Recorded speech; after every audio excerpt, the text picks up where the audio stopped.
Hello दोस्तों, general studies में आप सभी का स्वागत है। तो दोस्तों,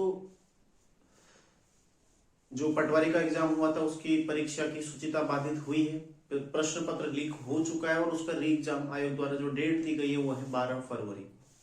ठीक है, तो जो लोग भी तैयारी कर रहे थे, जिन्होंने पटवारी का पेपर दिया था, उसमें कई सारे देखो बच्चे ऐसे होंगे जिनका पेपर बहुत अच्छा रहा होगा, अपनी मेहनत के दम पर बहुत अच्छा पेपर गया होगा। ठीक है, उन्हें काफी निराशा भी हुई होगी इस फैसले से। और साथ ही कुछ बच्चे ऐसे भी होंगे जो कुछ गलतियों से, जिनकी कुछ गलतियां हो गई प्रश्न पत्र में। ठीक है, उन्हें प्रश्न आते थे लेकिन कुछ गलतियों के कारण वो अच्छा स्कोर नहीं कर पाए। तो देखो, जिनका अच्छा गया था, निराशा जरूर है लेकिन मौका दोबारा है। ठीक है, आप लोग बिल्कुल भी, क्योंकि आपने अभी पढ़ाई आपकी छूटी नहीं है, केवल 4 दिन पहले का ही बात है कि आपका पेपर हुआ था, है ना। तो केवल 4 दिन बाद ही आपकी परीक्षा हो रही है, तो इसमें ज्यादा आपको दिक्कत नहीं होनी चाहिए। ठीक है, लगातार अपनी पढ़ाई जारी रखो। और साथ ही अभी अधिकांश बच्चे उसमें फॉरेस्ट गार्ड वाले भी होंगे, तो उनकी पढ़ाई भी लगातार जारी है। ठीक है, तो कोई दिक्कत नहीं होगी। हाँ, लेकिन जो सबसे बड़ी समस्या वो यही रहेगी कि दोबारा उस जगह पर जाना है, प्रश्न पत्र देने आना है। कई सारे बच्चे दूर दूर से दूसरी जगह गए होंगे। ठीक है, तो उन्हें जरूर दिक्कत होगी थोड़ा बहुत, लेकिन देखो कर भी नहीं सकते, है ना। केवल अगर अब पेपर हो रहा है तो पेपर देने जाना है। ठीक है, तो आप लोग अभी से उसके लिए तैयारी कीजिए और पूरा जोर लगा दो इस बार। जो दलाल हैं उनको पीछे कर दो इस बार। ठीक है, पूरा जोर लगा दो। कितना रट्टा मारेंगे वो, है ना। तो आप लोग उससे अच्छा पढ़ो, बेहतर पढ़ो। ठीक है, तो अभी 1 महीना है पूरा, अपनी तैयारी पूरी दोगुनी कर दो। ठीक है, और दूसरी बात मैं कहना चाहूंगा, देखो फॉरेस्ट पटवारी का एग्जाम तो होना ही है, दोबारा हो जाएगा, कोई दिक्कत नहीं है। लेकिन सबसे बड़ा प्रश्न ये है कि फॉरेस्ट गार्ड और पुलिस की परीक्षा का क्या होगा। ठीक है, हालांकि इस संबंध में आयोग द्वारा कोई भी आधिकारिक सूचना या फिर कोई भी ऐसा बयान नहीं दिया गया है कि इसका प्रश्न पत्र लीक हुआ है या नहीं।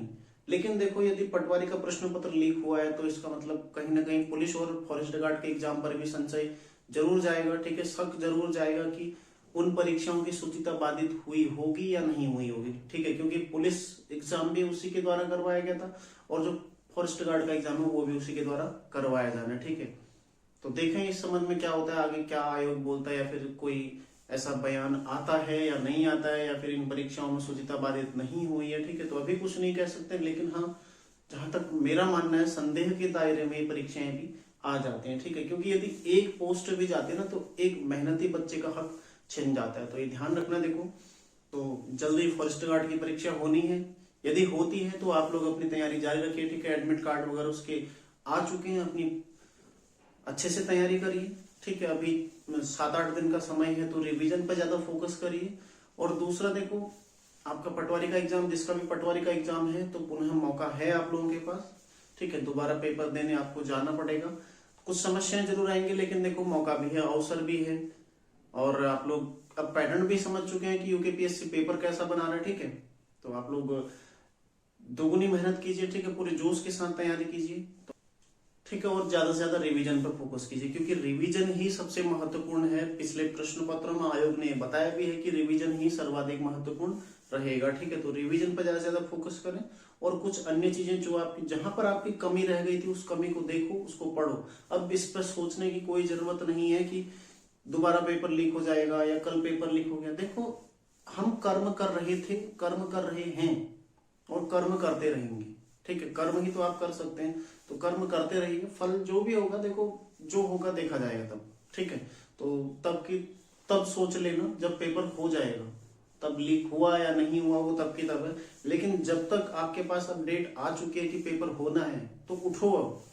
अब इस तरह से सोच कर कि पेपर लीक हो रहे हैं, हम क्या करें, ठीक है, बैठने की जरूरत नहीं है। अब फिर से उठो, पुनः उठो। जो पेपर लीक करके जो पेपर दे रहे हैं ना, उससे ज्यादा नंबर आप ला सकते हो। तो लाओ, जुनून लाओ अपने अंदर। 1 महीने का समय है, रिवीजन करो, ज्यादा से ज्यादा रिवीजन करो। ठीक है, और जहां पर आपकी पिछले पेपर में कमी रह गई थी, जिस चीज में आपकी कमी रही है, भले ही करंट अफेयर्स हो, भले ही जीएस का पार्ट हो, भले ही रीजनिंग हो, या फिर कोई भी पार्ट हो उसका, भले ही कंप्यूटर हो, 1 महीना आपको बहुत कुछ करने के लिए मौका दे रहा है। ठीक है, तो 1 महीने में आप बहुत कुछ कर सकते हैं, कई सारी चीजें कवर कर सकते हैं। तो बिल्कुल उठिए। ठीक है, मैं यही कहूंगा कि उठो, एक अपना टारगेट फिक्स करो रोजाना का कि आपको इतना कवर करना है। उसको कवर करो, शाम को उसको रिवीजन करो, रोज ना रिवीजन करो, क्योंकि रिवीजन नहीं करोगे तो अतिरिक्त पढ़ के कोई फायदा नहीं होने वाला है।